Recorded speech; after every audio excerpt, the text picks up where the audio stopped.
واللي خلقني تبين من المليون للمية. تحت أمرك.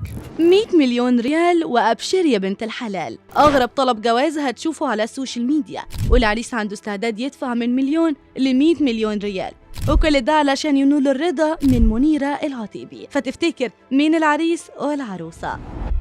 في واقعة غريبة شغلت الناس على التيك توك، وتحديداً شباب وبنات الخليج.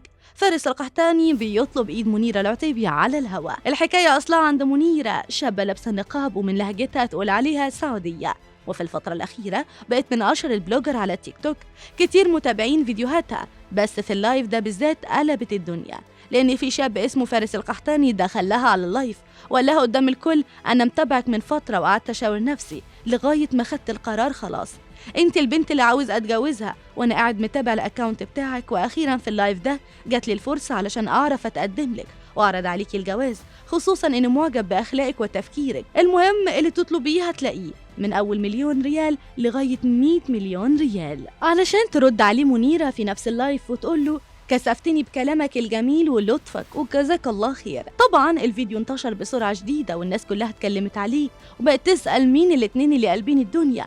هل فعلا فارس القحطاني مع المبلغ ده؟ الحقيقة ان محدش يعرف هوية العريس بالتفصيل، لانه ما قالش اي معلومات عن نفسه.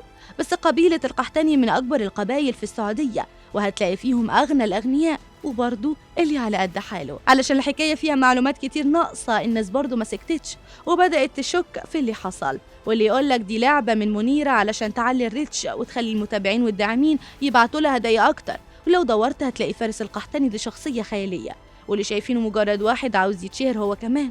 طبعا انت بتسأل: هي الناس دي بتكسب ازاي وقد ايه من التيك توك لدرجة انهم ممكن يبهدلوا نفسهم في سبيل الشهرة؟ الشركة الصينية المالكة لتيك توك بتنزل على التطبيق مجموعة من الرموز زي الوردة، الأسد، الفيل، الحوت، وأي حد من الجمهور يقدر يدخل يشتري الرموز دي ويبعتها للشخص اللي بيتفرج عليه، وكل رمز ليه قيمة مالية معينة، ولما تبعته لحد على التطبيق بياخد 50% من قيمته، وصاحب الفيديو بياخد ال 50% الباقيين. طبعا أعلى رمز هو الأسد، لأنه بيعمل حوالي $500، يعني حوالي 15,000 جنيه. وبقى كل مشهور عنده الداعم بتاعه اللي بيدخله كل لايف يغرقه هدايا بمبالغ خيالية، وكل ما تزيد الشهرة وموهبته لفت الأنظار تزيد الفلوس، خصوصا بقى لو الواحد منهم مشي في سكة الإعلانات اللي بقت تكسب دهب.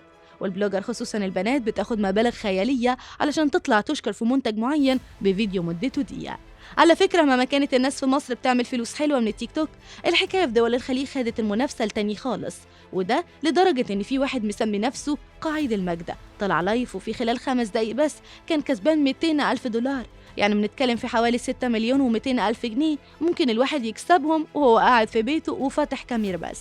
في النهاية انت بقى شايف اللي بيحصل على التيك توك والفلوس اللي بتترمي عليه دي حاجة طبيعية، ولا الحكاية فيها إن؟ شاركوني برأيكم في التعليقات.